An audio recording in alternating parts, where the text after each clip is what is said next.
जी जी, जो आपने बातें की, पीपल्स पार्टी भी इस हवाले से बात करती है कम से कम लेवल प्लेइंग फील्ड की। चौधरी मंजूर साहब जो सीनियर रहनुमा हैं, कसूर से उनका ताल्लुक पीपल्स पार्टी के, उन्होंने भी ये कहा कि जिस तरह से ब्यूरोक्रेसी लगी हुई है पंजाब में और वो सब नून लीग के लिए काम कर रहे हैं। लेकिन शर्मिला साहिबा, पीपल्स पार्टी बिल्कुल कहती रही, आपसे भी प्रोग्राम से बात हुई और काफ़ी हद तक बात दुरुस्त थी, लेकिन हमने जो गवर्नर हाउस में देखा, जरदारी साहब अगर गवर्नर हाउस खैबर पख्तूनख्वा में जाते हैं, सर्किट हाउस में अगर वो कन्वेंशन कर रहे हैं, तो फिर तो सरकारी तौर पर उनको एक फील्ड तो दिया जा रहा है। लेवल प्लेइंग से कुछ प्लस ही है कि अगर खैबर पख्तूनख्वा के गवर्नर भी वहां पर हैं, तो ये तो नहीं कहा जा सकता कि पीपल्स पार्टी के लिए अब मुश्किलात हैं। देखिए जी, पीपल्स पार्टी को लेवल प्लेइंग फील्ड तो हरगिज नहीं मिल रही। शुरू दिन से जैसे ही असेंबलियां डिसॉल्व हुई थी, पीपल्स पार्टी के सिंध में तरक्याती काम रोक दिए गए थे, और ये सारे वो तरक्याती काम थे जिसमें सैलाब ज़रदान के घर बनाए जा रहे थे। फिर आप देखें कि फेडरल कैबिनेट के अंदर आपने ऐसे अशखास को लिया जिनका बराह रास्त बहुत ही करीबी ताल्लुक था PMLN से।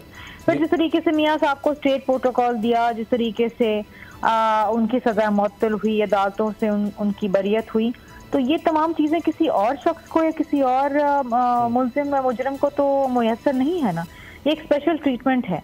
अब बात यह है कि अगर आसिफ अली जरदारी साहब जाते हैं और उनको दावत दी जाती है और वहाँ जाके काम करते हैं, वो साबिक सदर हैं और किसी को इस बात पे एतराज होना नहीं चाहिए था। वहाँ पर कोई पॉलिटिकल गैदरिंग नहीं हो रही थी, सदर साहब को दावत दी गई थी और सदर साहब वहाँ पर गए थे, फॉर्मर प्रेसिडेंट ऑफ पाकिस्तान, और उनको ऑफ कोर्स एक प्रोटोकॉल मिलना चाहिए। उनका एक स्टेट प्रोटोकॉल है जो कि आइन और ब्लू बुक के अंदर दर्ज है, तो उसमें किसी को एतराज नहीं होना चाहिए। जब मियां साहब गवर्नर पंजाब के पास जाते हैं तो उनके ऊपर किसी को एतराज नहीं होता, तो फिर इस पे भी एतराज नहीं होना चाहिए। एतराज होना चाहिए अगर वो इलेक्शंस में है और गवर्नर के हाउस का इस्तेमाल कर रहे हैं, पूरा वहाँ इजलास हो रहा है, तो उस पर तो एतराज होना चाहिए। लेकिन शर्मिला साहबा, जो पीपल्स पार्टी के साथ हो रहा है सिंध में, एक हम देख रहे हैं वहां इत्तेहाद की बात हो रही है, यही कुछ हम खैबर पख्तूनख्वा में देख रहे हैं। कोई भी जमात नहीं बचेगी। अभी तो यह है कि पीपल्स पार्टी और नून लीग उस इत्तेहाद में सब इकट्ठे हो सकते हैं, तो ये एक अजीब सी नहीं क्वेश्चन बनेगी कि वहां सिंध में नून लीग आपके JUI खिलाफ और यहां पर जनाब आप सब इत्तेहाद में खैबर पख्तूनख्वा में।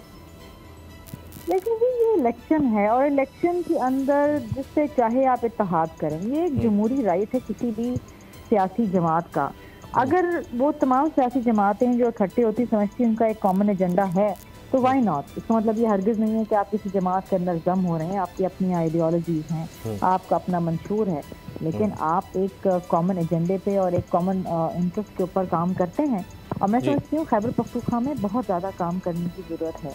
और चूँकि वहाँ पर जिस तरह भी बात की गई, क्योंकि समझती है कि वो स्वीप करेंगे तमाम सीट, तो ये इलेक्शन में देखेंगे कि शायद इनको बहुत बड़ा सरप्राइज न मिल जाए। अच्छा, सब्सक्राइब करें और बेल दबाएं ताकि कोई खबर रह न जाए।